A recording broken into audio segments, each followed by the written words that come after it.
Policy Committee to order. Last week, the Washington Post reported on its front page that Donald Trump and Elon Musk are breaking Social Security. The story detailed all of the ways Republicans are making it harder for Americans to get the benefits they have earned, laying off customer service staff, closing field offices, and even disabling the agency's website.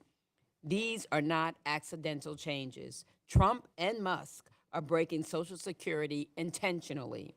Today, we will hear more about Trump, Musk, and House Republicans' extreme scheme to take Social Security away from the American people.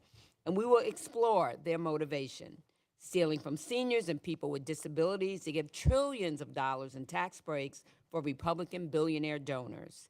This Republican scheme is not theoretical. As we speak, Trump and Musk are firing workers, closing offices, and making service cuts that are making it nearly impossible for seniors and Americans with disabilities to get their benefits. Democrats believe in common sense. You spend your life working and paying into Social Security, you have earned these benefits. Politicians should never be able to take away your hard-earned benefits, but that's exactly what Republicans are trying to do. Democrats are supporting litigation to protect Social Security, conducting oversight to extreme service cuts, and doing everything we can to oppose extreme Republican budget, which will undermine Americans' benefits. Our wonderful leader, Democratic leader Hakeem Jeffries, is leading that fight, and I yield to him for his opening remarks. Leader? Good afternoon. Thank you, Co-Chair Robin Kelly, for your leadership, along with Congresswoman Debbie Wasserman Schultz and Co-Chair Barragan as well. We appreciate you convening this incredibly important hearing on the protection of Social Security and the threats that are coming from Donald Trump, Elon Musk, and the extreme MAGA Republicans. Let me also acknowledge the leadership of the once and future chair of the House Ways and Means Committee, Richie Neal, and of course the extraordinary advocacy and leadership of Congressman John Larson for their relentless defense of Social Security. It's an honor to be here with many distinguished members of leadership, as well as the Ways and Means Committee. And of course, I want to thank Administrator O'Malley, Governor O'Malley, for your presence here today, for your extraordinary leadership in so many areas, but particularly the important voice that you have had all across the country sounding the alarm about the attacks that are ongoing against the Social Security Administration and this all-important earned benefit. Let me also acknowledge the presence of Ms. Kennard, Ms. Brown, and Mr. Glasgow for your testimony here today. Donald Trump and House Republicans are betraying America by trying to take a chainsaw to Social Security. Social Security is the largest anti-poverty program in America for older Americans and people with disabilities. It's an earned benefit that everyday Americans have paid into throughout their entire working life. It's not an entitlement. It's an earned benefit. You've earned it, worked hard for it, and deserve to make sure that your Social Security is intact so that older Americans can live a life with dignity and respect. But now the extremists are trying to destroy the Social Security Administration. They have fired thousands of employees, broken the agency's website, closed Social Security offices, and jeopardized the ability of seniors to get their hard-earned benefits. This is unacceptable, unconscionable, and un-American. And Democrats are going to do everything we can to protect the Social Security of the American people. Trump and House Republicans are scheming to slash Social Security, cut Medicaid and Medicare as we know it, undermine veterans' benefits, and take away food from children, all so that they can provide a massive tax cut to their billionaire donors like Elon Musk. It's a toxic scheme that must be stopped. They repeatedly lie about Social Security, calling it a Ponzi scheme. Social Security is not a Ponzi scheme. Project 2025 is a Ponzi scheme. And so we're going to continue as Democrats to show up and stand up and speak up for Social Security, for this earned benefit, and protect the livelihood of the American people. I yield back.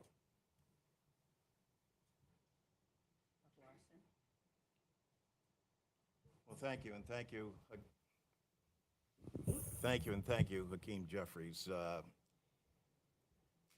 Leadership is about meeting the moment. And Democrats, under the leadership of Hakeem Jeffries, are meeting the moment. Social Security is under attack. Let me repeat, it's under attack. Something Administrator and Governor O'Malley knows and has articulated across this nation as well. Something that Rich Neal, as chairman of the Ways and Means Committee and now as ranking member, understands as well. The goal here by the other side is to privatize, and they're clever. What they're doing is dismantling Social Security and Medicare from within.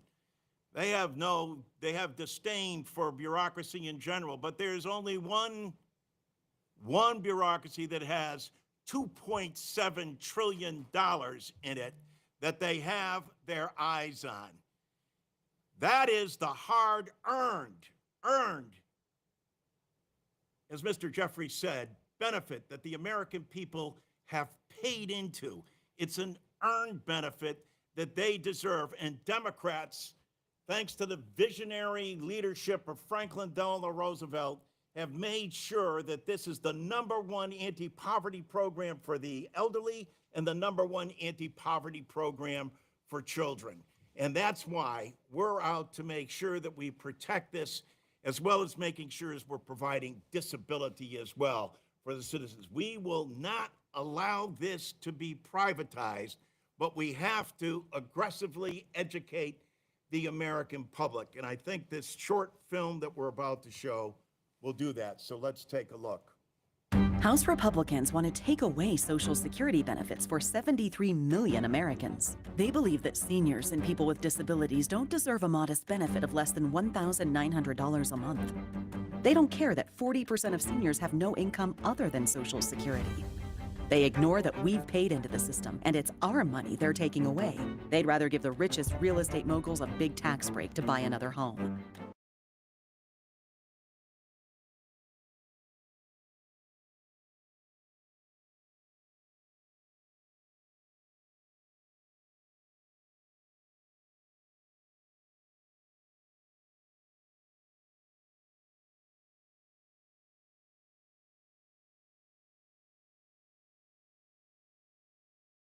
Leader, thanks to the Ways and Means Dems that are here as well. This is a clear fight for all members of the American family. Musk's crusade against Social Security, along with Trump, it's a five-alarm fire. After 90 years, we're still arguing about Social Security? Republicans have put us closer than ever to missed benefits where members of the cabinet say it's about fraud. It's about a Ponzi scheme. Ponzi schemes are illegal. They're illicit. They're unlawful. Republicans have relaunched a coordinated attack, and they've been peddling this argument for a long time. I remember the plan that they had to privatize Social Security back in 2006. The Social Security program in America was compared to the Social Security plan in Chile. And incidentally, the Chileans moved away from the private plan and back to a public plan because of the guarantee. The life cycle of Republican governing always goes like this: lament over fiscal responsibility, target essential services, cut taxes, make services hard to use, claim it's broken, justify the cuts, and then come back and give the money to billionaire friends with massive tax cuts. Republicans think that if they weaken Social Security, they can ramp up frustration over customer service, benefit interruptions, and ultimately wreck Social Security. Governor O'Malley is here, one of the most capable public officials I've known. He can confirm the number in a moment that I'm about to use. For all their talk about Social Security, I believe at the moment it has a $2.8 trillion surplus, $2.7 trillion surplus. Our Republican colleagues have refused to denounce Musk's attack on Social Security. Again, he called it a Ponzi scheme. He talks about fraud. There is nobody 300 years old receiving Social Security benefits.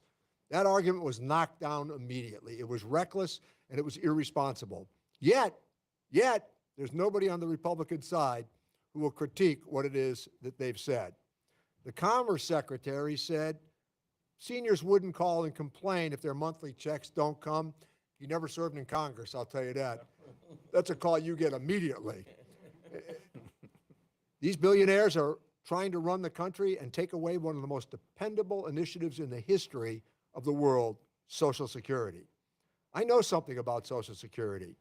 We lived on survivor benefits, my sisters and I, with an aunt and a grandmother, and their Social Security. Families come in different shapes and sizes, but that's how we existed because of Social Security and the genius of Roosevelt's plan. But our coordinated outrage and our relentless pushback for the yes people that are running Social Security now, I think they're starting to realize the consequences of these actions, and they've delayed the devastating customer service changes that were supposed to take effect yesterday. Let me be clear, a delay is not a reprieve. Their plan is to make it hard to access it and then complain that it doesn't work. And that's always been part of their strategy. We've seen the playbook before, we've defeated them before, and we've again organized for the purpose of defeating them this time again. We need to keep organized, and we need to make sure that we defend one of the most important initiatives in the history of legislative life in America, the genius and guarantee of Social Security. Thank you so much, Ranking Member Neal, for your leadership. And I want to thank Co-Chair Kelly and our colleagues on the Steering and Policy Committee for holding this important conversation. Our witness today is a public servant for more than 3 decades. Martin O'Malley served on the City Council, then as mayor of the city of Baltimore, before serving 2 terms as the governor of Maryland. Most recently, he served with distinction, as the leader mentioned, as a commissioner of the Social Security Administration, where he made sure that every one of the 70 million Americans who receive Social Security benefits had a direct line into the federal government. He oversaw more than 50,000 workers at the SSA's headquarters, 10 regional offices, and 1,200 field offices across this country. He made certain that Social Security Administration not only continued, but built upon its legacy of quality customer service. As a promise that America has upheld since Social Security was created by Congress in 1935 under the leadership of President Roosevelt, this promise went unbroken until Donald Trump and Elon Musk took a chainsaw to that legacy with plans for extreme cuts, office closures, and continued barriers to earn benefits. After 90 straight years of seniors, survivors, and people with disabilities being able to rely upon Social Security, extreme Republican attacks have upended the agency in just 2 months. And 2 people are to blame: the President of the United States, Donald Trump, and the unelected billionaire Elon Musk, who calls Social Security a Ponzi scheme. Governor O'Malley knows exactly what it takes to protect and strengthen the Social Security Administration. Today, unfortunately, he will tell us exactly how Trump and Musk are breaking it down. Governor O'Malley, you're now recognized. Madam Co-Chair and Leader Jeffries, thank you very, very much for pulling together this hearing and for focusing our attention on this very imminent threat to a program that has never missed a payment in 90 years. For 73 million Americans, half of all seniors who live alone, over 65, Social Security is the only thing that separates them from living in dignity or living and dying in poverty. For 73 million Americans, it's a lifeline. Not only retirees, but also people who unfortunately have suffered a disability, can no longer work, and for a lot of kids who receive supplemental security income with severe disabilities.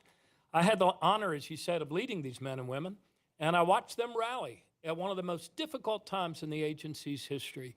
And seeing the progress they made, I likened it to they were sprinting up a downward moving escalator. And what was moving it downward at such an increased velocity was the greater numbers of people every single day that they were serving.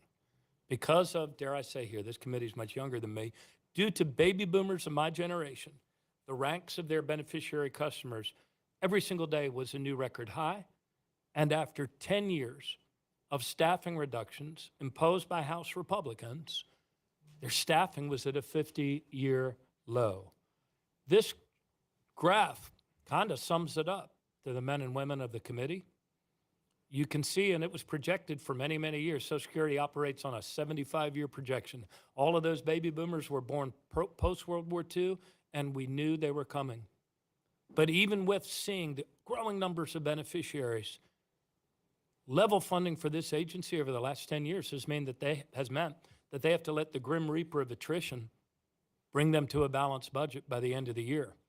And lest anybody look at that yawning gap and think, well, why don't they just make up for it with better IT? Well, that'd be a great idea, except they've had to postpone, push off for years and years IT modernization. It's not that they're dumb. It's not that they're stupid. It's not that they want old technology.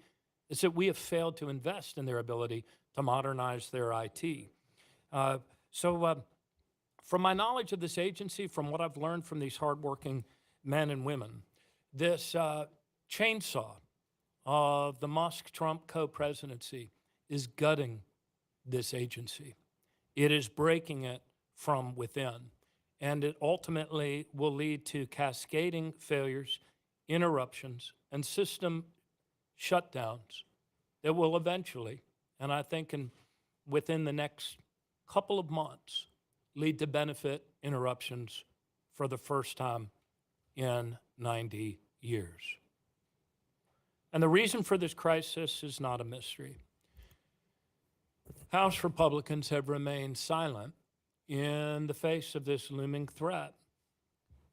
They're allowing this agency to be broken from within and allowing Donald Trump and Elon Musk to degrade customer service and drive experienced employees out. If you want to find waste at Social Security today, look at the cash payments of our money and beneficiaries' money in earning their benefits.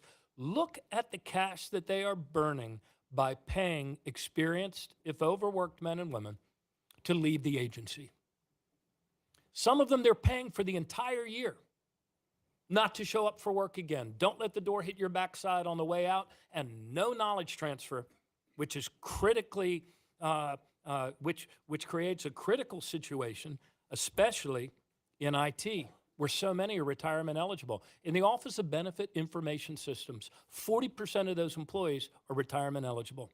And they have been dealing these last 2 years with a hostile work environment intentionally brought on by the Trump, Musk, Doge teams, and telling people, if you don't take the cash to get out now, you take your chances walking the plank of further rifts and firings if you don't take the cash to get out now. What would you do if it was your family that was at risk from this threat? And it's not just a threat. In their first week with their new appointed acting commissioner, they brought in two of the highest performers of the agency. One was the head of the Office of Customer Service Transformation, the other the head of the Office of Civil Rights and Equal Opportunity. Set them both down individually and said, you're being fired for cause. Tell everybody in your office, they're being fired for cause too. Put your stuff in a cardboard box. This is your last day. They created a spectacle in the full parking lot at the end of that day with men and women who had given their lives to this mission, crying on each other's shoulders, saying goodbye to colleagues. That's the atmosphere that's been created at this agency. I truly believe that the Musk-Trump co-presidency has already taken 90% of the actions necessary to crater this agency. And this is the chronology that you will see unfolding in the weeks ahead. You've already seen it in the weeks behind.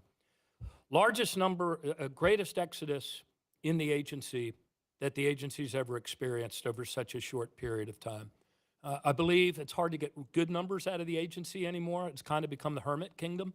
I believe they're probably at about 6,000, 7,000 people that have already separated, and I believe that they're going to drive out another 3,000 or 4,000. That's in an agency that was already at a 50-year low with customers at an all-time high.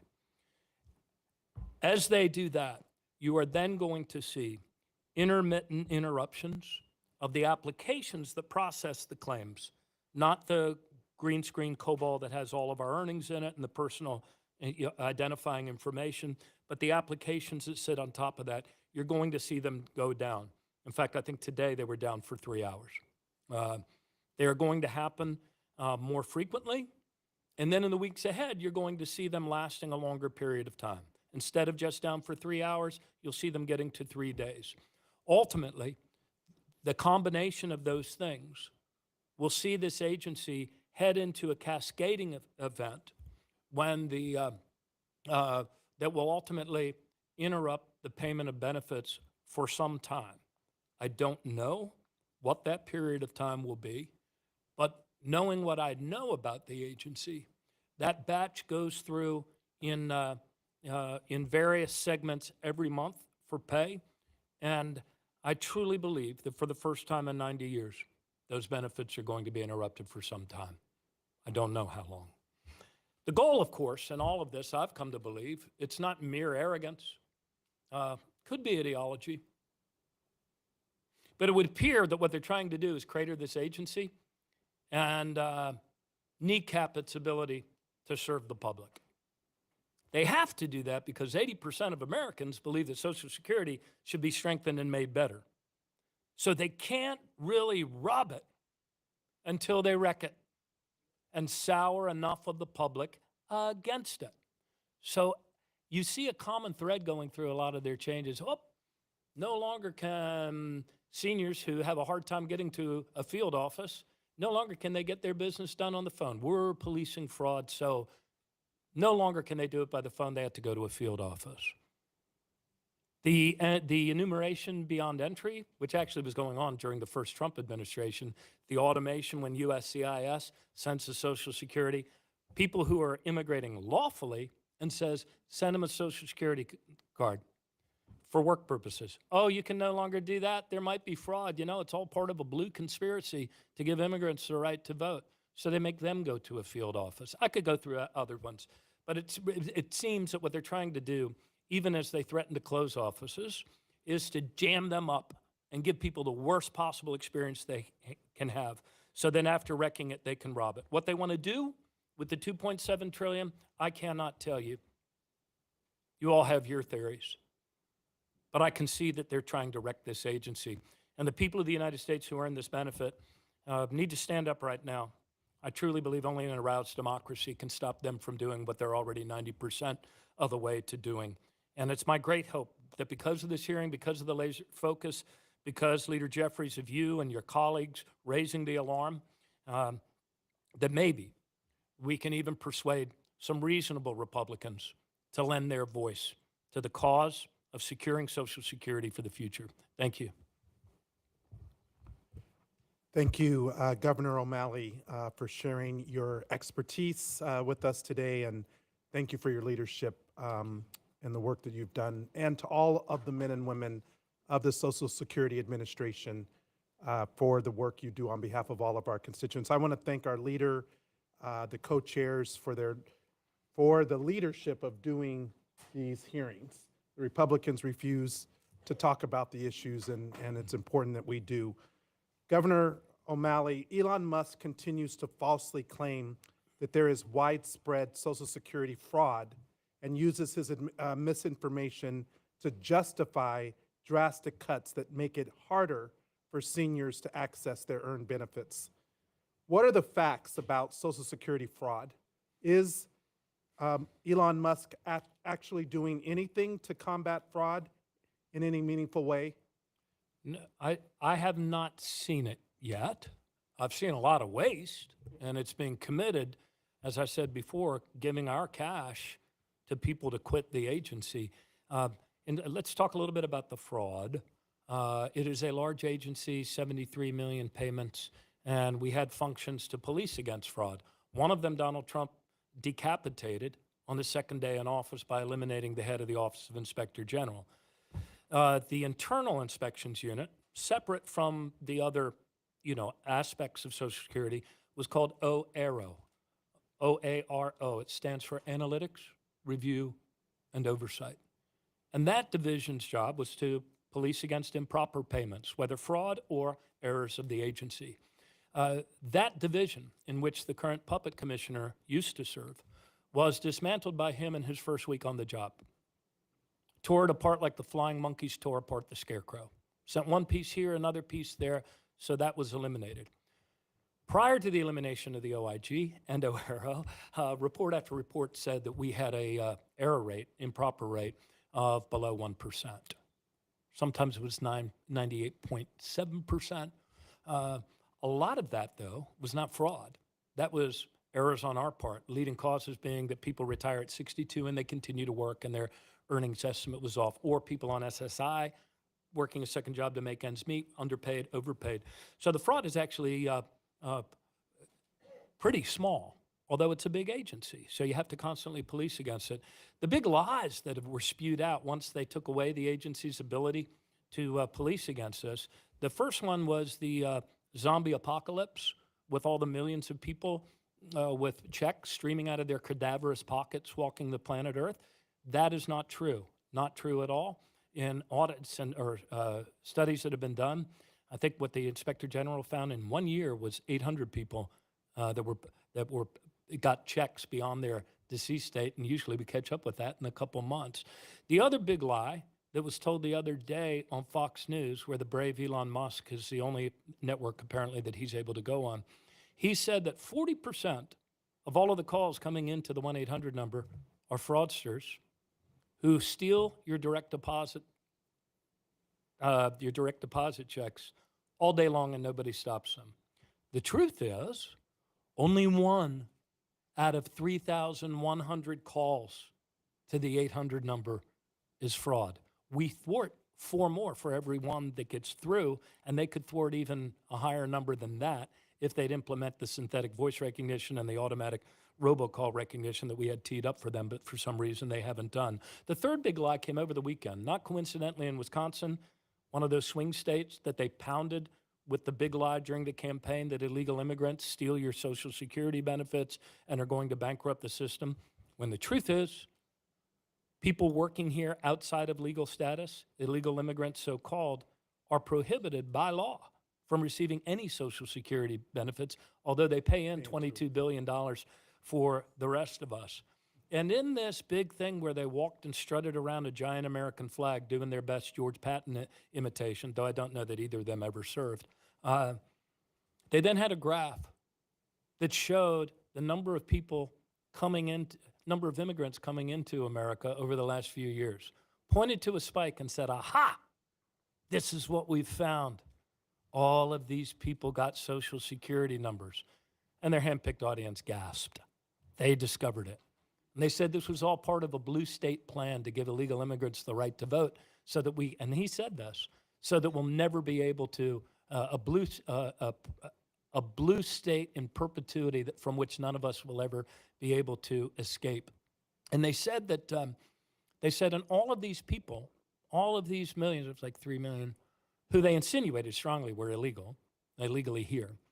They said they were all given Social Security numbers, and in the computer system, they were all marked. Maximum benefits, maximum inclusion. There is no automatic button in any system of Social Security that is maximum benefit automatic button or maximum inclusion automatic button. But the audience loved it. And in fact, what they were pointing at were people who emigrated here and were in legal status, and United States Customs and Immigration Service, ever since Trump's first term, would electronically notify Social Security, send these people who are here legally and allowed to work a Social Security card at this address. That was that big lie. So it seems like there's a new one coming out every 2 weeks, and they're getting better at the high production. And so we really have to be rapid in our response to these big lies, because it's not only in crowding up the field offices. By the way, some of the strides we made in improving customer service, like the ALJ hearings, were the best in 30 years. The percentage of people effectuated into retirement, best in 10 years. All of those are skyrocketing and going the opposite direction now. But it's not just degrading the customer service and jamming people into field offices. It's these constant attacks and lies on the agency, mocking it and deriding it. So let's touch on that. The administration, their actions under Elon Musk and the Doge Bros have affected the agency's ability to operate. The website has crashed multiple times. Staff shortages have reached crisis levels, and dozens of field offices are closing, including one in Las Vegas on Bridger Avenue, the closest option for many of my constituents. Now, each one of us has a story of constituents who are trying to get access to their earned benefit, and I don't blame them because they've earned it. So, Governor O'Malley, what do these issues mean for the future viability of the Social Security Administration? These are all self-inflicted wounds. Well, I say self-inflicted, but Elon Musk really doesn't need his Social Security check like people that live on it do. But these wounds are self-inflicted. This agency, when it operated at a high level of customer service, had an overhead of 1.2%, far better than any private insurance company. So these wounds are self-inflicted. This agency should be able to function for another 90 years because it is a pay-as-you-go system. Americans who worked last year paid in $1.3 billion, and we paid out to people in beneficiary status $1.4 billion. Where did the $1.3 trillion was paid in, $1.4 trillion was paid out, and the difference was taken from that $2.7 trillion surplus intentionally built up by your predecessors in the Congress to cover the lifespan of the baby boomers. So the long-term viability of this agency should not be in question. It's only in question now because of the chainsaw that is gutting this agency and destroying its ability to function as designed. Governor, thank you so much for being here today. We're so grateful to you. You're really such a talented guy. We're fortunate that you've served in this position and know so much and have done such a good job. I've been trying to raise some concerns I have about people that are working for Elon Musk and the Doge group of these young guys that are computer hackers and gamers, and they have access to people's personal information. So most times in government, you see people go through Senate hearings or people go through background checks or security clearances, and we don't really know what these guys have gone through as far as their background checks. We don't know what they're doing. We don't know what their computer strokes they're doing. We don't know what they're leaving behind. I'm going to remember what you said here today. They want to wreck it before they rob it. I mean, that's really a big concern we all have. But I'm really concerned about the access they have to people's personal information, confidential information. Could you tell us, there have been lawsuits filed about this. Many people think it's illegal. Can you tell us about people's personal information and about the security and the importance of having that information kept confidential? Yes, sir. I'll do my best. One of the things I learned about the culture of that agency is that those men and women would fall on their sword to protect the personal identifying information of beneficiaries and citizens in that database. It is something drilled into them from their first days of training at the agency. There are various levels of access to information that's granted depending on your function in the agency. If you don't have a business purpose, say processing a disability claim or something else, there's certain parameters about what you're allowed to go rummage through. According to an affidavit filed, an affidavit that was filed related to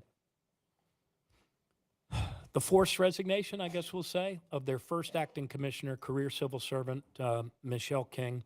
Her deputy, Tiffany Flick, said that the reason things came to a head with the Doge team was that the person that was put there either by the current Social Security Commissioner, or by Doge and Elon Musk, or perhaps it was a joint appointment, that he demanded that Michelle King give to the Doge team total, unfettered, broad access to all all of our personal identifying information, and they even asked for the source codes, and they wanted it urgently. How urgently? Like yesterday, urgently. When Michelle King wouldn't give it to him, they said, then you're going to be replaced. She said, according to the affidavit, that she was resigning rather than violate, the privacy and the security. What concerns me, and one of the other things she said in the affidavit, this was her deputy, Tiffany Flick. She said she was concerned that the information would be exposed and would not be safeguarded. And she was concerned that it might fall into the hands of bad actors, a term we typically reserve for foreign adversaries. So the people that are in that database would be people with new identities. Why do you need a new identity? Why do you need a new Social Security number? Well, maybe you cooperated with the FBI to bring down the mob. Maybe you cooperated with American forces in Iraq and helped bring down ISIS, and you need a new identity.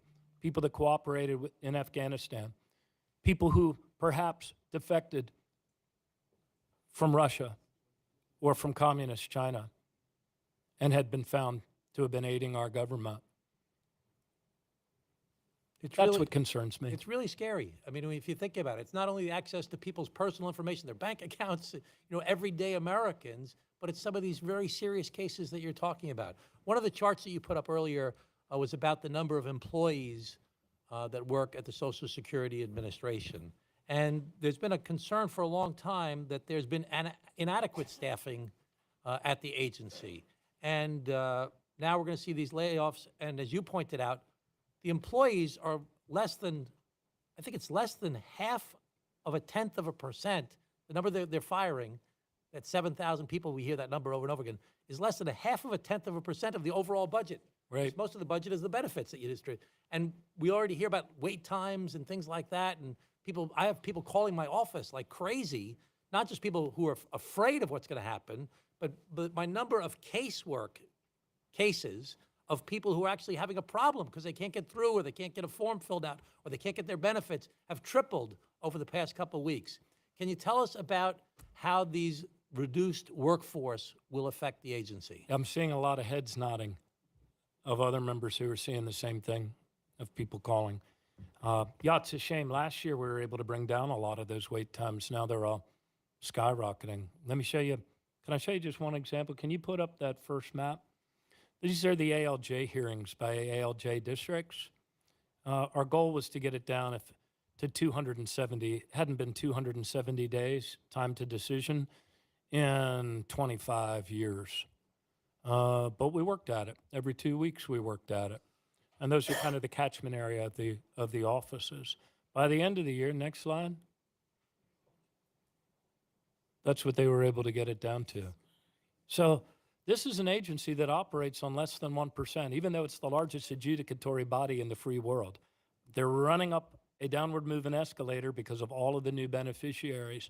And with the additional reductions, I think they're going to get to 10,000 people leaving the agency, because the other piece is, as the workloads go up, the demoralization becomes deeper and people burn out and leave, even though some of them refuse to take the cash out of principle and believe in the mission.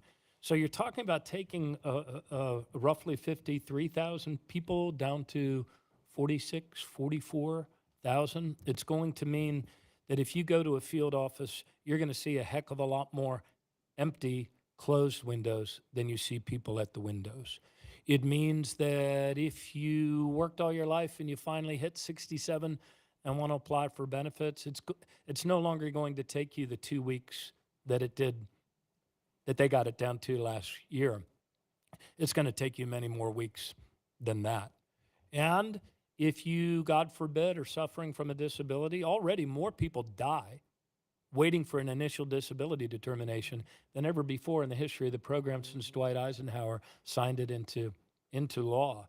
So there's going to be a lot more people dying waiting for their initial disability determinations because those state offices funded by Social Security are also going to be seeing high levels of attrition and cuts. Can't recall now whether they were paid cash to leave. My guess is they weren't. That's probably just the people, the people that make the systems go and process the claims. All of those wait times are already skyrocketing, and you're going to see it get worse. The other thing that's going to get worse is improper payments, because when you have huge workloads and fewer people and less time to catch, to check up on them, you're also going to see the time it takes to catch an improper overpayment is going to take a lot longer. So when Mrs. Kaczynski gets the scary letter saying you need to repay this, it's going to be a much higher dollar amount. And their acting commissioner did away with a new policy that we had put in place last year at your urging to no longer intercept 100% of a beneficiary's check when they don't wait for 2 hours on the phone to work out a payment plan. They went back to intercepting 100% of it. And so you're going to find a lot more people with those scary letters also going to field offices because they'll be freaked sitting on hold for 3 hours that it's going to take them months and months more before their check is turned back on. Again, it's all about destroying customer service. They need to turn the public against the agency by destroying customer service, and then having wrecked it, they'll have more leeway to rob it or to liquidate it. All right, Governor, thank you very much. Thank you. Thank you so much, Governor O'Malley. And, before I Gwen, ask you some Gwen. questions, I just want to, Gwen, yes, ma'am. can I just stop you for, just for the sake of time, just our questioners and our guests. I know we started a little bit late, but we just want to try to catch up a little bit because we know members have other things and our guests may have other places to be too. So I have a town just hall. being considerate. Okay, sorry. Gwen. I just want to thank you because you did bring those wait times down, and I will hasten to ask my questions. You talked about how Musk is closing field offices and laying off workers who answer the phone, and even they say they have delayed requiring identity verification by phone, and soon they're going to force you to come to the field office. And this doesn't make any sense to me, and it seems like a recipe for disaster. So can you explain how this double whammy will, what chaos it will cause and how the shrunken agency will cope? How can they cope with this? Yeah, it's exactly the opposite of where this agency was given a vision by Acting Commissioner Carolyn Colvin, in 2011. And the goal was to make it easier for people to do business with the agency without having to come in to a field office. So we developed a number of things so that people could go online, so we could do identity verification online, so that people could get their business done over the phone. What's happened now over the last 60 days is exactly the opposite of that. They are pouring kerosene on attrition, and they are reducing services provided online or over the phone so they can drive more people to crowded field offices, which they're also planning to reduce. Governor, you mentioned that Elon Musk has eliminated multiple programs within the agency, including the Office of Civil Rights and Equal Opportunity, Office of Transformation and Retirement and Disability Research Consortium. How will this directly affect individuals who receive Social Security benefits? Yeah, let me talk about, you mentioned the Research Consortium, that this agency is supposed to provide equal services and equal benefits, equal access all across the country, regardless of race, class, place. Part of what that Research Consortium does is they are paid to research issues like that, but also things like sickle cell, Did we get sickle cell right or did we get it wrong? Is there more scientific and a better read to take on that so we're not denying kids with sickle cell benefits that they deserve? So that's the research consortium. In terms of the Office of Civil Rights, they've created a hostile work environment, and that's the office that you would go to complain about a hostile work environment. But let me focus on the Office of Transformation. Perhaps they saw the word trans in it, and that's why they decided to fire it. But we should have called it the office, they should have called it, it predated my time there. It's called the Office of Customer Service Transformation. One of the most talented people in the agency, Eric Powers, he had a group of about 70 men and women, the best and the brightest from the agency. And their purpose was to make it easier rather than harder for people to do business, to be able to provide more services online, not fewer, to be able to have an intuitive website that people could make it through and not one that's clunky and looks like it was put together on the fly 20 years ago.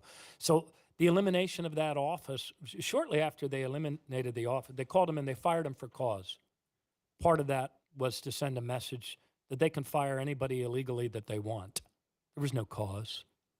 There was no cause. He was one of the best people in the agency. They wanted to send that chilling effect. And shortly thereafter, that weekend, they started experiencing problems with the website going down. And then they realized the people in that office were the ones responsible for keeping the website up. So these are the cascading, the interruptions, the customer service delays that are going to affect people and ultimately result in an interruption of benefits, which for some could be personally catastrophic if they're living on the edge.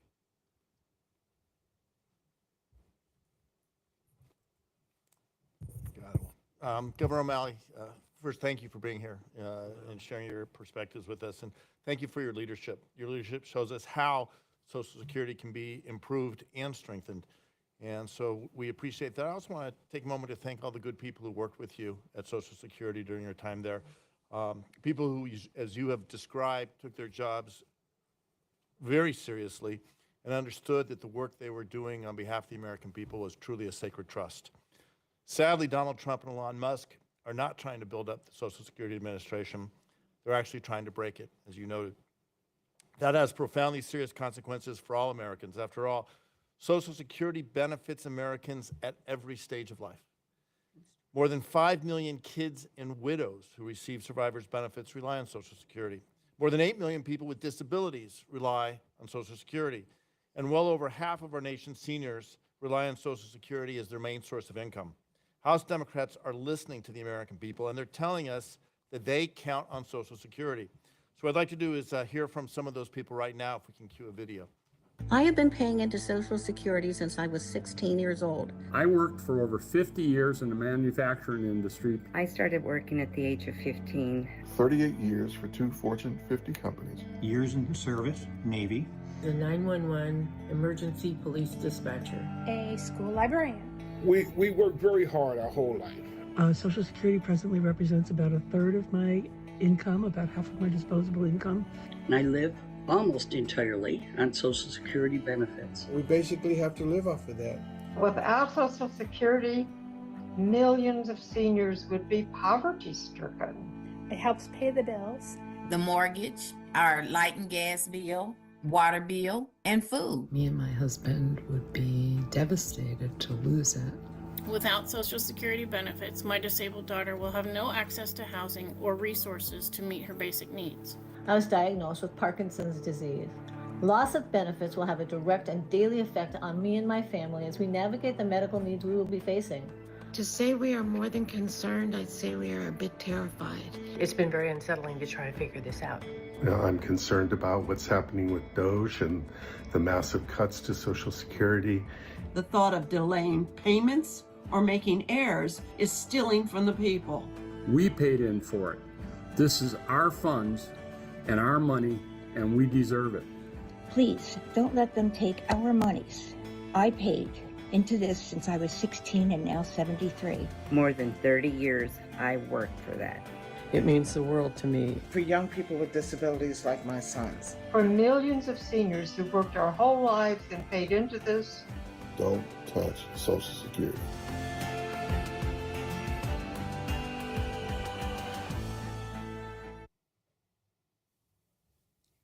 Democrats are fighting for the American people. We're fighting for the people whose stories you've just heard, and for those you hear from today, who are just here to fight back also. Social Security is a promise to millions of Americans, to children who lose a parent, to workers who lose a spouse, to people with disabilities, and to seniors who want to retire with dignity. But Elon Musk and Donald Trump are breaking that promise by firing customer service workers, closing field offices, and cutting critical services that are breaking the agency. And that hurts real people. People like Sue Kennard. Sue is a retired public health nurse who has traveled from Wisconsin to share her story with us today. Sue, thank you so much for being here. You are now recognized.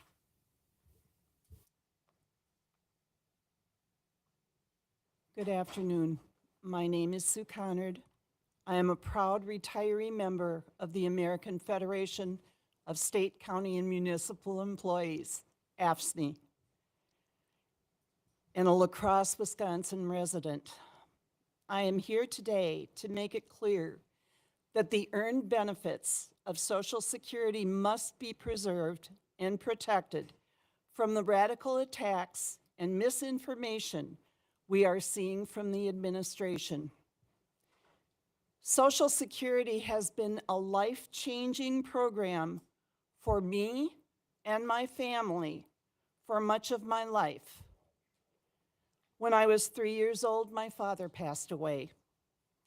For the next 15 years, Social Security survivor benefits allowed my family to survive and allowed me to stay in school and pursue a career as public health nurse. We were fortunate that my mother worked at home as a seamstress, but we would never have been able to stay in our home and make ends meet through her income alone, without the Social Security income we received from when I was in grade school through when I was in high school. During my years as a public health nurse, I saw firsthand how Social Security supported patients and their families in the most stressful times of their lives. I vividly recall doing home care work for an older woman who lived in a rural home and depended on Social Security and Medicare to stay in her home and not have to go into a nursing home. She had an above-the-knee amputation and learned to walk on crutches in her 70s because it was important to her to be able to live in her home independently. Without Social Security, I would not have been able to support her living at home with dignity and keep her out of a nursing home. Following the unexpected passing of my husband, again, Social Security survivor benefits allowed me to make ends meet, stay in my home, and purchase groceries. The survivor benefits were essential for making the day-to-day payments we needed, such as paying the mortgage and making repairs around the house, but importantly allowed me to continue affording health insurance coverage. Without my survivor benefits and the passage of the Affordable Care Act, I would have struggled to continue to serve my patients and community. Today, in retirement, Social Security retirement benefits allow me to age with dignity. I earned those benefits as a result of my years' employment serving my community as a public health nurse. As my own life shows, Social Security is one of America's most successful programs and widely supported that promises Americans support in retiring with dignity.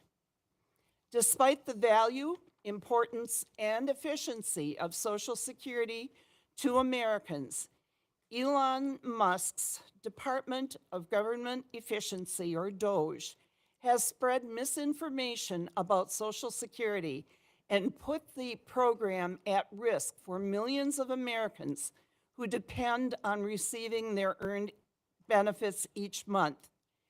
In the past weeks, Elon Musk and the Trump administration have created chaos and confusion for people like me who count on Social Security, even going so far as to threaten to shut down the Social Security Administration altogether.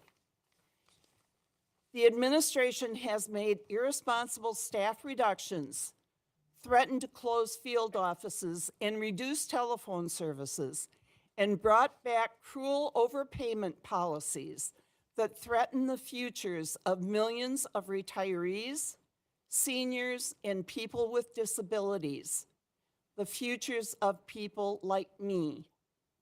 We must protect the Social Security programs that were promised to be there for workers when they retire.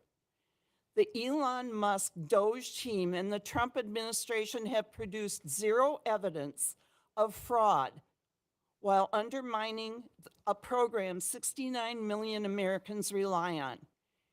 It is essential that we defeat these dangerous plans and reinforce Social Security for future generations.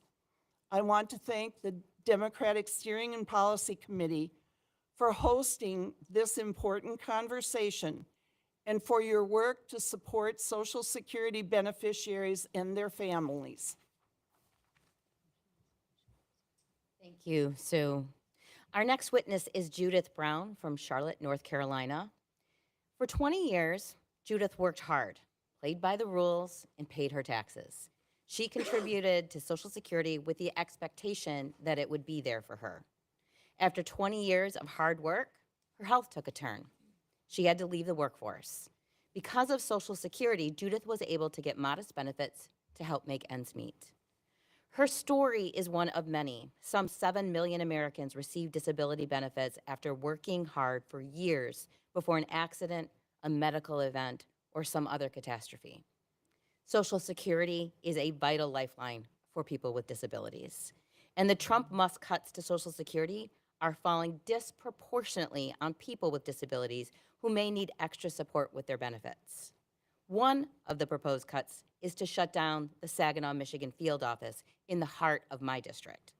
This would create barriers for my constituents, as the in-person assistance is especially helpful for residents who are elderly or disabled, and driving to the next closest office is simply not an option. The stories of Americans with disabilities must be heard. Judith, thank you for being with us today. You are recognized. Thank you. Hello, my name is Judith Brown, and I live in Charlotte, North Carolina. I was 17 when I started working, and I worked for 20 years as an administrator until I had to leave the workforce at age 37 due to disability. It took 2 years to get Social Security disability. Those years were incredibly difficult. My Social Security check is very modest, and I just looked at it at only $1,513 a month. But it is a lifeline that has kept me and my family out of homeless shelters for 20 years. No one thinks that they are going to be the ones who will need this lifeline until they have an accident or a medical event. I know many people who were working and then they became disabled. All of a sudden they were homeless, waiting to get approved for benefits. Without Social Security and the Medicare that comes with it, I wouldn't be able to see my specialists, get the eye care that I need, or meet any of my other needs. I'm also the mother of 2 sons who are on the autism spectrum. They were young, 4 and 7.5, when I had to leave the workforce due to my disabilities. Without Social Security, I could not have been able to take care of them, get them the care they needed to become independent young men. My oldest son receives $963 a month on SSI.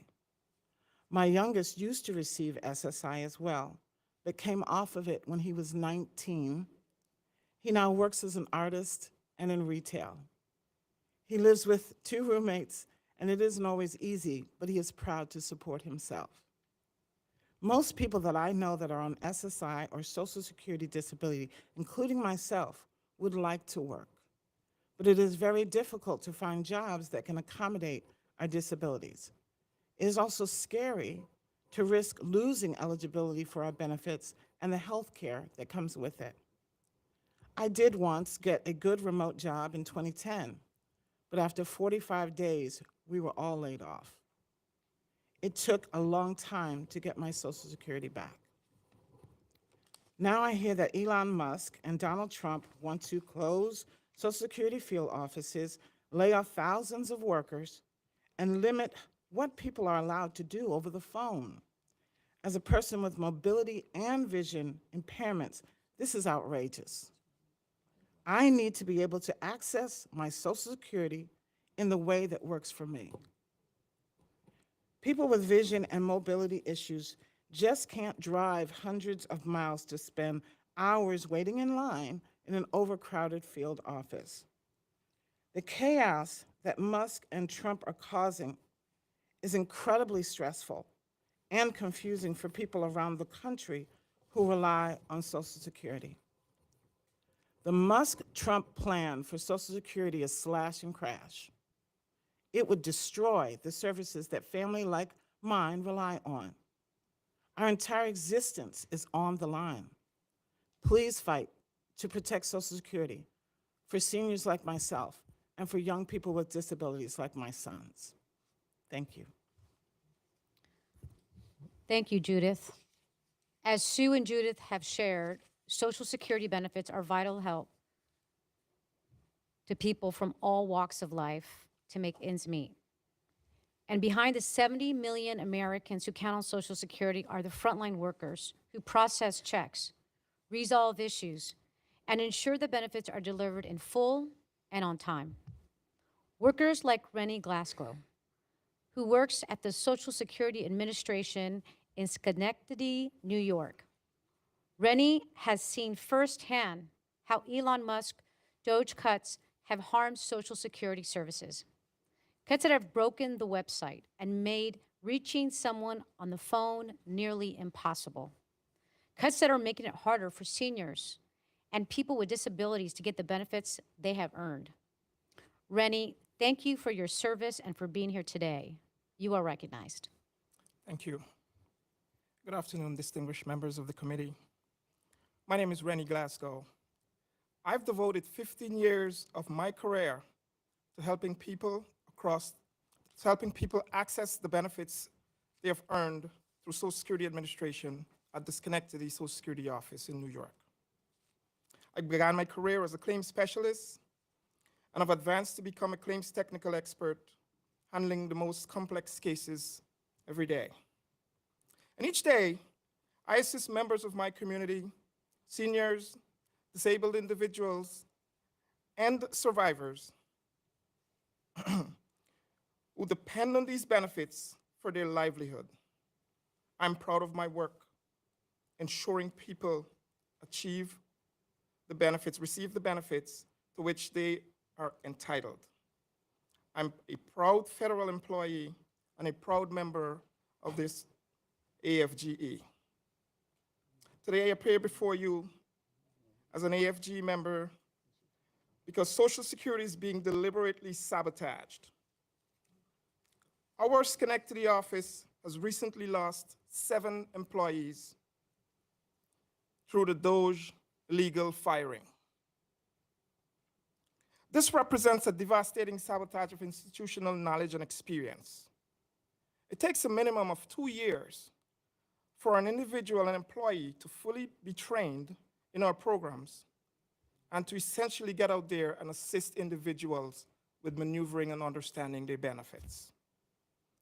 For the public, the consequences of this sabotage are severe. Think of a grandmother. Saratoga Springs, she's about 45 minutes away. She now faces waiting times on the phone of over 3 hours to get an answer or more.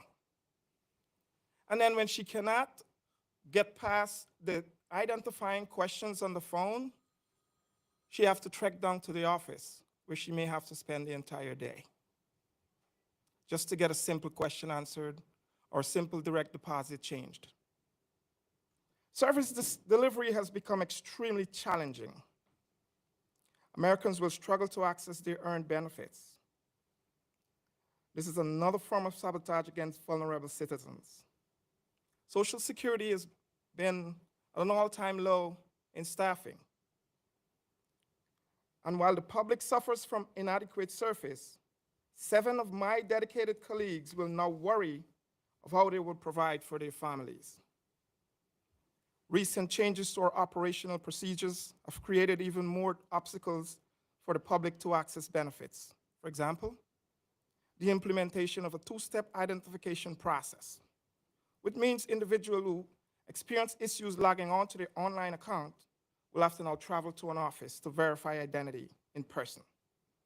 This single policy alone will result in 75,000 to 80,000 more in-person visits to our already overwhelmed Social Security offices in a week. Additionally, modifications to claims and Social Security card enumeration process, which was mentioned earlier by Governor O'Malley, will force even more people to visit our field offices in person. While more services will require going into an office, these offices are being closed in communities across the country. In New York, offices in White Plains and Poughkeepsie are targeted for closure, which will force seniors and disabled individuals to travel long distances to get to offices. Offices that are not prepared to meet this extra demand because they're already short-staffed. A critical policy change that just went into effect. The Social Security Administration will now take 100% of someone's retirement or disability benefits for an overpayment. My dear friend here, if she goes to work, gets a job, and she earns over the SGA limit, she could be overpaid. And she would lose her benefit for a month, or 2, or 3, because of this new measure that's been put in place. Prior to that, we had a wonderful system that worked well. You call in and you set up an agreement and you pay 10% of your check. You get a check, you are servicing the overpayment. No, that's too easy. This policy shift will also severely increase workload at field offices. This change will trigger a flood of phone calls to our offices.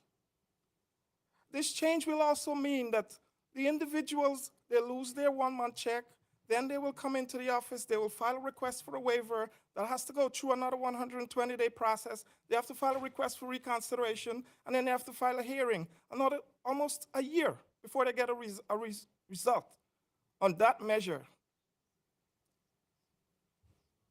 As though we do not have enough to deal with daily, we are met with emails labeled the fork in the road, or 5 bullet points of what you did last week.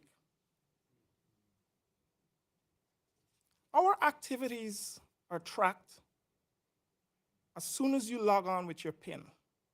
Every keystroke is tracked. Our work is being reviewed weekly, daily, monthly. We do not have claims go out or get into production without them being reviewed by either someone like me, a technical expert, or a supervisor, someone who understands the processing and have been doing it for years. These obstacles will prevent people, your constituents, who have worked hard and paid into the system from getting their Social Security benefits and getting it timely. Americans deserve better than to have their earned benefits placed out of the reach due to deliberate sabotage of the system. Americans deserve to enjoy a benefit that was established by this House for the people that have worked very hard and paid in to this system. I want to thank you for the opportunity for letting me speak today. I welcome any questions. Thank you, Mr. Glasgow. Thank you. Over here. I really am moved by your work and your testimony, and I do want to direct my first question to you.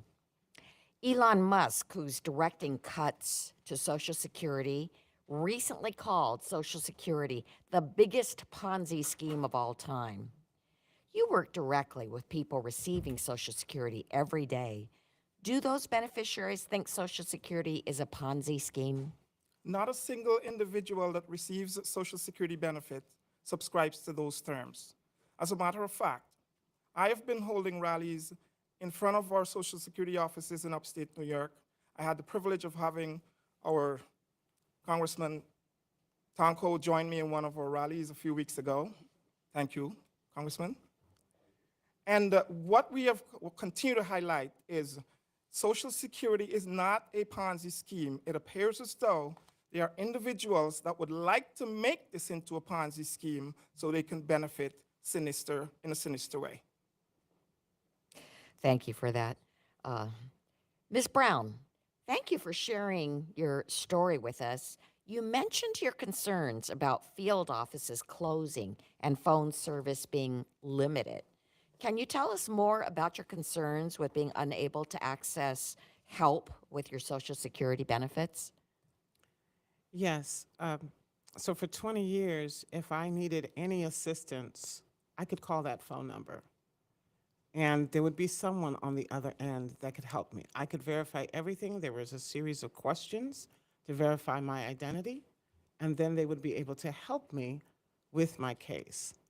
I would only have to go to a field office if there were other changes I was making, and the nearest field office to me is at least 30 minutes away.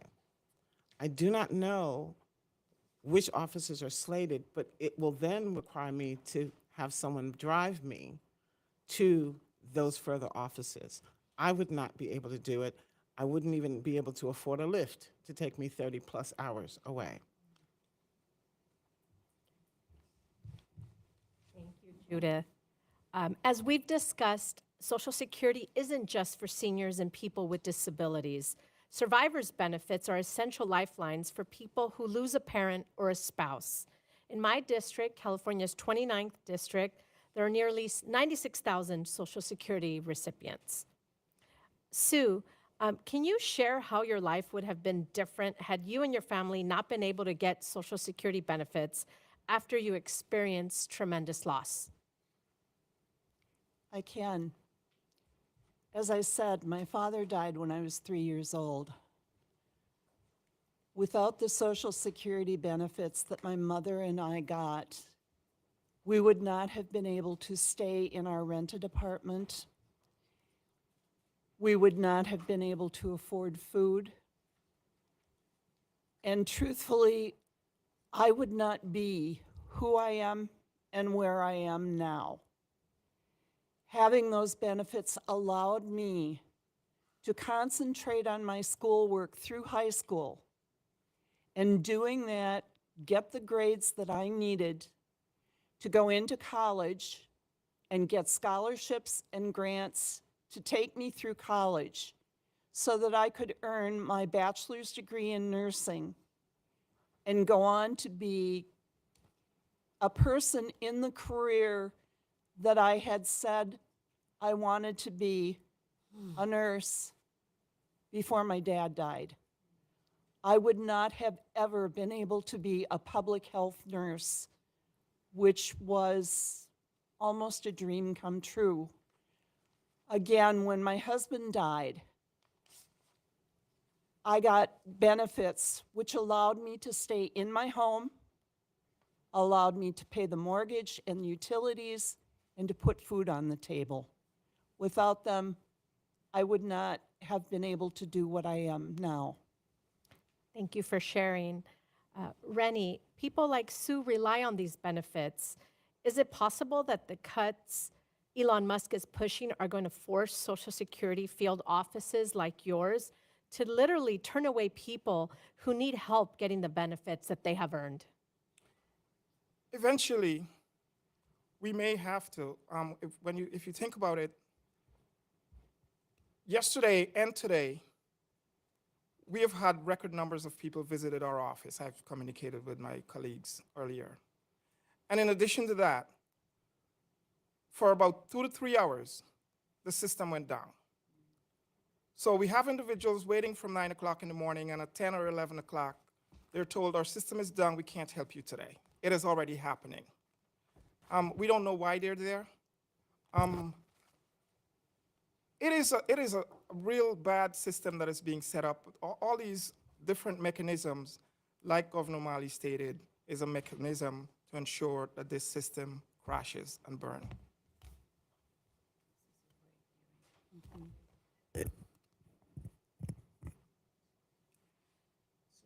I want to thank our witnesses for being here today. You know, behind all the numbers are real people, people like you all, who have really sacrificed either yourself when you work there or you receive the benefits. And I know it's hard. And I know it's particularly hard given the price of gas and food and everything that's rising. And for so many people that I represent in Alabama's 7th District, Social Security is their only form of retirement. And in this great country of ours, no one should go without having a dignity in their elderly years, especially since it's not an entitlement, it's an earned benefit. Sue, after working as a public health nurse and paying into the Social Security, you have rightfully earned your retirement. What are your concerns about DOGE at Social Security Administration and their impact to your financial security?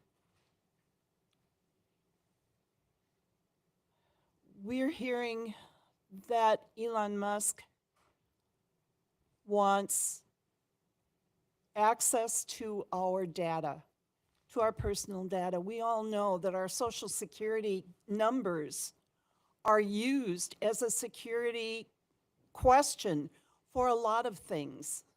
And these are unelected. Unelected, Unconfirmed. unaccountable. Yes. Unaccountable people who have been put into the system. And one of my sons has worked in IT for a number of years. My grandson is currently going to school for cybersecurity. I've been drilled in the security issues that there are. But even more of a concern is, fine, they get access to our data, then what? What are they using it for? What are they using it for? Not only what are they using it for, but what are they going to go after next? Where are they going to go? What else are they going to take away from us? Well, I want to thank you again for being a part of this great hearing. Judith, I'm going to save a last question for you. Donald Trump's Commerce Secretary, Howard Lutnick, recently claimed that only fraudsters complain about missing a Social Security check. How would you and your family survive if you missed a check? And what would you say to him if he were sitting right here? Don't ask me that. First of all, we would not survive. At $963 on SSI, a missed check is missed rent, missed utilities. You are then going to be in this cascading, trying to make up. Rent goes to court, you've got those court fees. If you even made it with family and friends to help you, you would not survive after that. If he were here in front of me, we would end up with a long conversation. You know, I did not No expect superlatives, I'm to sure. become, no. I did not expect to need my benefits at 37. It was devastating. But I knew there was something in this country that would help me be able to continue to raise children who then themselves needed support. we would have that conversation. I am not a fraudster at all, and neither are the people that I know and serve in Charlotte, North Carolina. Thank you so much. The 160,000 folks back home in my district that rely on Social Security checks are like you. They're earnest Americans who, if they could work, would have worked, and are living literally paycheck to paycheck. I want to thank all of our witnesses for your stories today and hand it back over to Whip Clark. Thank you so much, Congresswoman Sewell. I want to thank Governor O'Malley for your incredible testimony and the facts that you are bringing around the country. I believe you have another town hall tonight. But my real thanks are to the three of you. Thank you for your courage to come before and tell these stories. Your stories don't make people outraged. We're not paying attention. We're not paying attention. This is the most successful government program we have ever had. And in the richest country on earth, there is no public resource that has done so much for so many. If Elon has his wish and dismantled Social Security today, 22 million people fall into poverty. 22 million people. That's the scale of the threat that we are facing. Without Social Security, as you have brought to life for us, and we thank each and every one of you again, 1 in 3 Americans would end their lives in poverty. And Ms. Brown, as you said, we don't know when disaster strikes.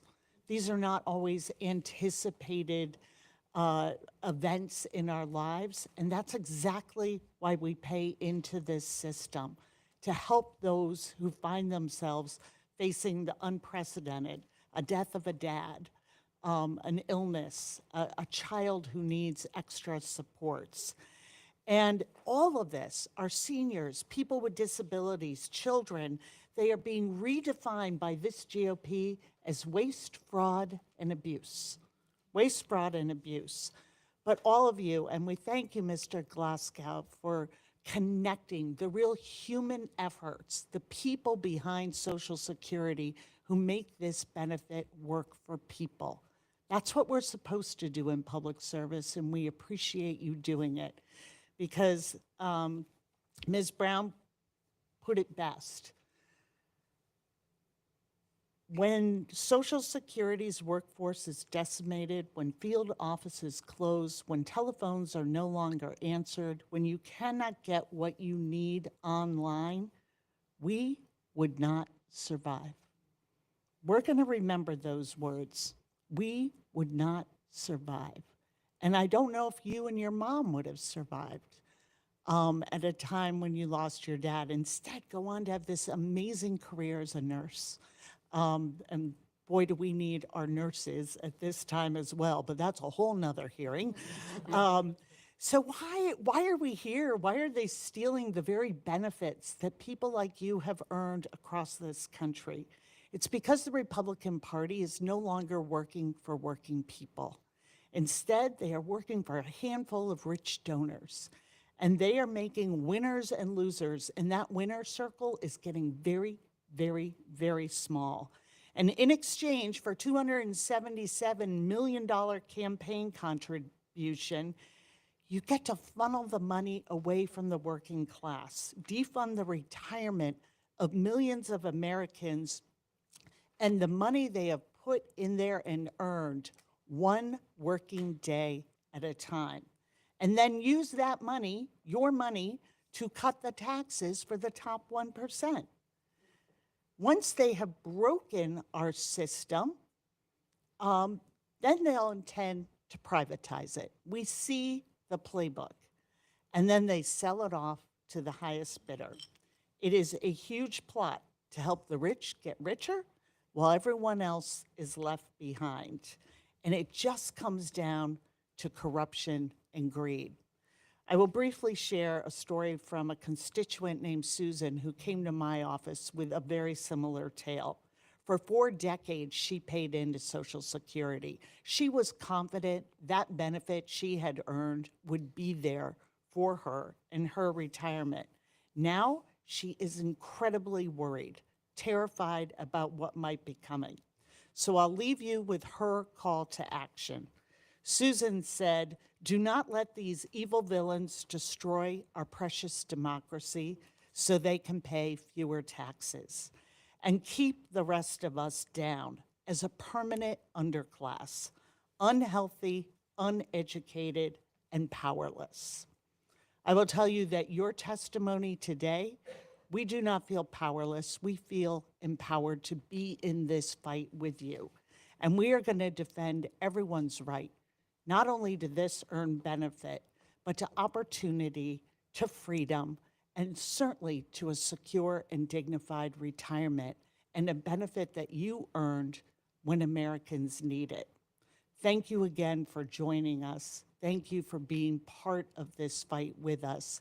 And with that, I yield to our co-chair, Debbie Wasserman Schultz.